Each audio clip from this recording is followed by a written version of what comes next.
আসসালামু আলাইকুম ওয়া রাহমাতুল্লাহি ওয়া বারাকাতুহু। বিসমিল্লাহির রহমানির রহিম। আবু সাঈদ আল খুদরি রাদিয়াল্লাহু আনহু থেকে বর্ণিত, তিনি বলেন, রাসূলুল্লাহ সাল্লাল্লাহু আলাইহি ওয়াসাল্লাম পবিত্র পর্দানশীল কুমারী মেয়েদের চাইতেও বেশি লজ্জাশীল ছিলেন। কোনো বিষয় তার দৃষ্টিতে অপছন্দনীয় হলে তার চেহারা দেখেই আমরা তার অসন্তুষ্টি আঁচ করে নিতাম।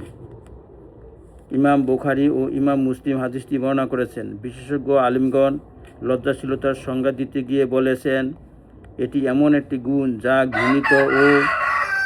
যা ঘৃণিত ও বর্জনীয় জিনিস পরিহার করতে মানুষকে উদ্বুদ্ধ করে এবং প্রাপকের প্রাপ্য যথাযথভাবে পৌঁছে দিতে বাধ্য করে।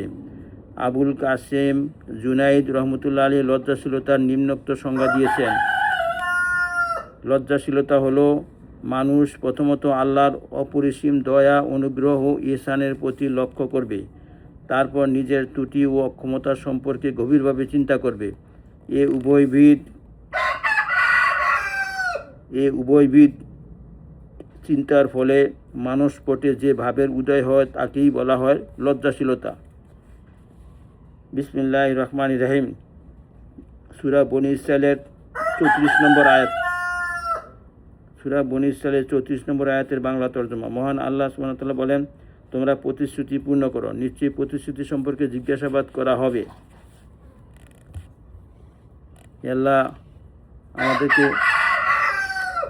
আমল করার তৌফিক দান করুন।